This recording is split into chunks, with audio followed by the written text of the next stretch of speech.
அனைத்து ஊடக நண்பர்களுக்கும் பத்திரிகை நண்பர்களுக்கும் காலை வணக்கம். இன்றைய தினம் மாண்புமிகு மேதகு ஆளுநர் அவர்களை நாங்கள் சந்தித்து 2021ஆம் ஆண்டு முதல் திராவிட முன்னேற்ற கழக ஆட்சியில் நடைபெற்ற ஊழல்கள் குறித்து பட்டியலை வழங்கியிருக்கின்றோம். இன்றைய தினம் கடந்த 4.5 ஆண்டு காலமாக திராவிட முன்னேற்ற கழக அரசின் ஊழல் நிறைந்த ஆட்சியில் பல்வேறு துறைகளில் அடிக்கப்பட்ட ஊழலினுடைய விவரங்களை மாண்புமிகு ஆளுநர்களிடம் வழங்கி திமுக அரசு செய்த ஊழல்கள் அனைத்திற்கும் முழுமையான போதிய ஆதாரம் உள்ளதால் முழுமையான விசாரணையை மேற்கொள்ள வேண்டும் என்று வலியுறுத்தியுள்ளோம். கடந்த 56 மாதங்களாக வெளித்தன்மை இல்லாமல் ஒரு கார்ப்பரேட் நிறுவனம் போல் அதிகார வர்க்கத்தின் உச்சத்தில் இருக்கும் திமுக குடும்பம் கோடிக்கணக்கில் கொள்ளையடித்து தமிழ்நாட்டை மிகப்பெரிய கடன் சுமையில் தள்ளியுள்ளது. இதை பொறுப்புள்ள எதிர்க்கட்சியாக சுட்டிக்காட்டுகிறோம். திமுக கடந்த 56 மாத காலம் வருடத்திற்கு 1 லட்சம் கடன் வாங்கி தமிழ்நாட்டை மிக கேவலமான வகையில் நிர்வாகம் செய்து ஏற்கனவே இருந்த கடனை விட கூடுதலாக சுமார் 4 லட்சம் கோடி கடனை அதிகரித்துள்ளது நிர்வாக திறனற்ற திமுக அரசின் சாதனை. ஆட்சிக்கு வந்த ஒரு வருடத்திலேயே விடியா திமுக அரசு கொள்ளையடித்த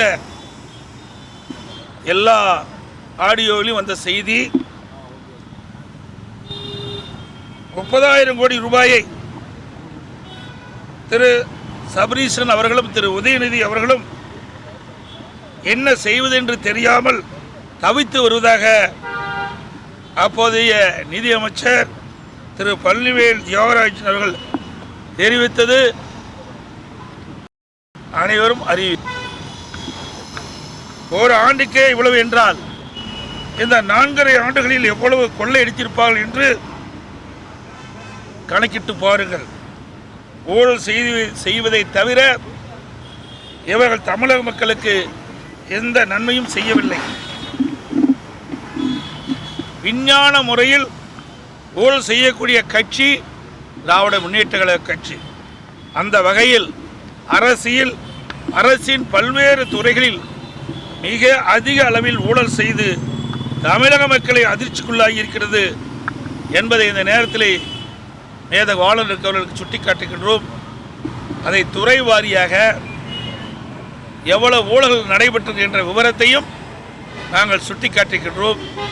அதனுடைய விவரம் நகராட்சி நிர்வாகம் மற்றும் குடிநீர் வழங்கல் துறையில் 64,000 கோடி, ஊரக வளர்ச்சி மற்றும் பஞ்சாயத்து ராஜ் துறையில் 60,000 கோடி, சுரங்கம் மற்றும் கனிம வளத்துறையில் 60,000 கோடி, எரிசக்தி துறையில் 55,000 கோடி, கலால் வரி டாஸ்மாக் 50,000 கோடி, பத்திரப்பதிவுத்துறை 20,000 கோடி, நெடுஞ்சாலை துறையில் 20,000 கோடி, நீர் ஆதாரத்துறையில் 17,000 கோடி, சென்னை மாநகராட்சியில் 10,000 கோடி, தொழில்துறையில் 8,000 கோடி, பள்ளி கல்வித்துறையில் 5,000 கோடி, மக்கள் நல்வாழ்வுத்துறையில் 5,000 கோடி, வேளாண்மை துறையில் 5,000 கோடி, சமூக நலத்துறையில் 4,000 கோடி, உயர்கல்வித்துறையில் 1,500 கோடி, இந்து சமய அறத்துறையில் 1,000 கோடி, ஆதி திராவிட நலத்துறையில் 1,000 கோடி, சுற்றுச்சூழல் மற்றும் வனத்துறையில் 750 கோடி, இளைஞர் நலன் மற்றும் விளையாட்டுத்துறையில் 500 கோடி, சிறைத்துறையில் 500 கோடி, சுற்றுலாத்துறையில் 250 கோடி, வாழ்வளத்துறையில் 250 கோடி. இப்படி பல்வேறு துறைகளில் கொள்ளையடித்தது எப்படி என்பதிலே திராவிட முன்னேற்ற கழகம் குறிப்பாக இருந்திருக்கிறது.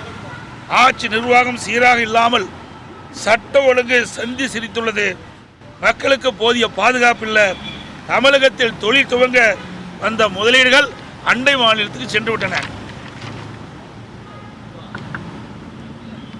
அதோடு இப்போ நாங்கள் கொடுக்கப்பட்டதில் பட்டியலில் சுமார் 4 லட்சம் கோடி இந்த 4.5 ஆண்டுகளில் திராவிட முன்னேற்ற கழக ஆட்சியில் பல்வேறு துறைகள் ஊழல் நடைபெற்றுள்ளது.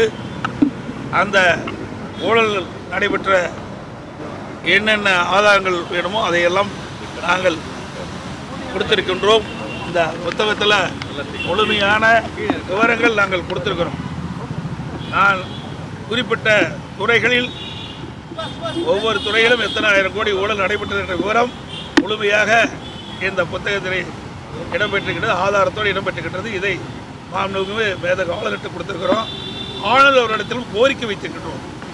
இந்த 4.5 ஆண்டு காலத்தில் பல்வேறு துறைகளில் நடைபெற்ற 4 லட்சம் கோடியை இதை ஒரு விசாரணை கமிஷன் அமைத்து விசாரிக்க வேண்டும். இந்த விசாரணை கமிஷனுக்கு உச்சநீதிமன்ற ஓய்வு பெற்ற நீதிபதியை நியமிக்க வேண்டும் என்று கோரிக்கை வைத்திருக்கிறோம்.